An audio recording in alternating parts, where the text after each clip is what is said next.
School के अंदर अगर ऐसी कोई वारदात होती है तो निश्चित रूप से ये स्कूल की अपनी जो एडमिनिस्ट्रेशन है उसकी सबसे बड़ी कमी है। बच्चों में क्या शिक्षा ये लोग दे रहे हैं और क्या नहीं दे रहे हैं उसका एक मामला जरूर सामने में आता है। प्रथम दृष्टया में भाई क्लास 9 का लड़का है तो पुलिस प्रथम दृष्टया में उसको नाबालिग ही समझेगी। अब तो आधार है, मेडिकल टेस्ट है, बहुत सी चीजें हैं जो तुरंत बता देगी कि बालिग है कि नाबालिग है, उसमें कोई लापरवाही ना हो। सर, आदित्य वर्मा के जहां दाह संस्कार, अंतिम दाह संस्कार होगा, वहां पे मौके पे पहुंचे हैं और पीड़ित परिवार से मिले हैं। इसके बारे में सर क्या कहना चाहेंगे? देखिए, इसके बारे में कोई कहने वाली बात नहीं है। एक परिवार दुख की घड़ी में है और अपने होनहार और नौजवान को खोया है और निश्चित रूप से आज यहाँ समाज के लोग भी उपस्थित हैं और एक बड़ी घटना एक विद्यालय के अंदर हुई है। निश्चित रूप से ये एक जांच का विषय है और मुझे भरोसा है कि गाजीपुर के प्रशासन इस पे बिना किसी लांग लपेट के एक उचित कार्रवाई करेगी और ये उम्मीद के साथ कि इसका जल्द पर्दाफाश हो और जो भी गुनहगार है, कोई एक लड़का ही केवल इन्वॉल्व हो ये भी एक बात समझने लायक नहीं है।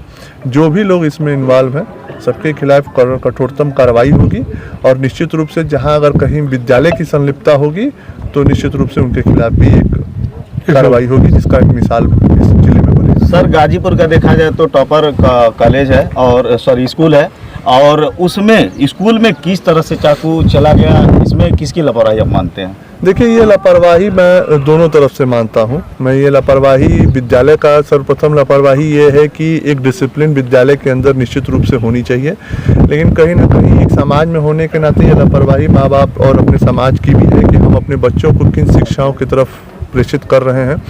हम अपने घर में भी देखें कि हम अपने बच्चों को क्या बता रहे हैं और निश्चित रूप से जब एक विद्यालय के अंदर ये घटना हुई है तो सर्वप्रथम सबसे प्रथम दृष्टया तो लापरवाही विद्यालय की है कि वहाँ एक सघन जांच की व्यवस्था होनी चाहिए कि बच्चे क्या पढ़ाई कर रहे हैं और किस लिए विद्यालय। सर, इस पीड़ित परिवार के लिए आप क्या करेंगे? निश्चित रूप से जैसे मैंने बताया कि ये पीड़ित परिवार मेरे काफ़ी करीबी हैं और आज इस दुख की घड़ी में घाट पे मैं उनके यहाँ अपने शोक संवेदना देने आया हूँ, लेकिन ये लड़ाई यहीं शोक संवेदना तक नहीं रहेगी। जो भी लोग इसमें संलिप्त हैं, चाहे वो विद्यालय हो चाहे बाहरी लोग हो, सबको न्याय के प्रक्रिया के अंदर लाना है और जल्द से जल्द इस मामले को।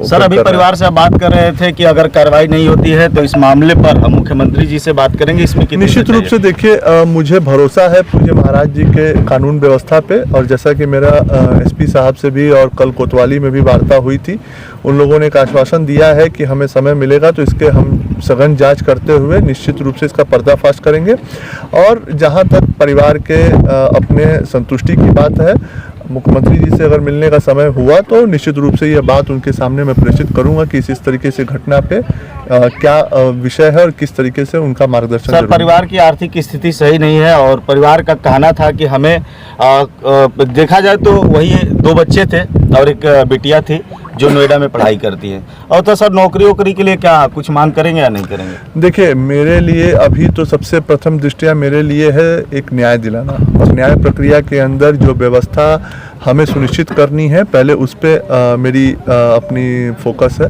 और मैं पहले उस प्रक्रिया में देखूंगा। बाकी मैं परिवार से अकेले में मिलके जो उनकी समस्याएं होंगी वो मैं अपने अनुसार उसको। सर, स्कूल प्रशासन के बारे में क्या कहेंगे कि इतनी बड़ी वारदात स्कूल के अंदर हो जाती है? क्या पहले से कुछ नहीं पता था, इतनी बड़ी वारदात अचानक से हो जाएगी?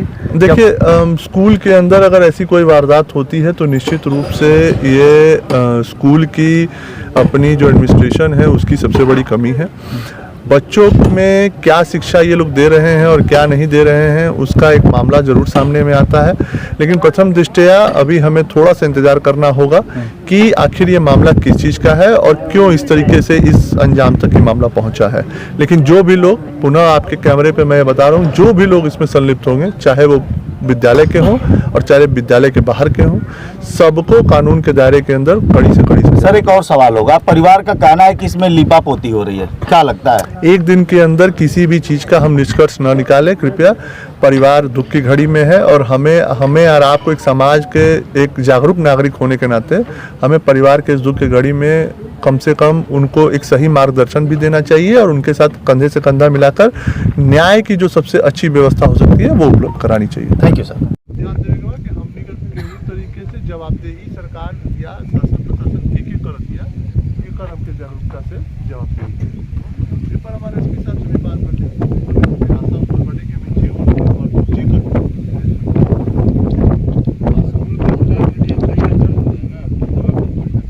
असल में थोड़ा सा स्कूल के खिलाफ FIR खातिर वैसे पुख्ता व्यवस्था चाहिए।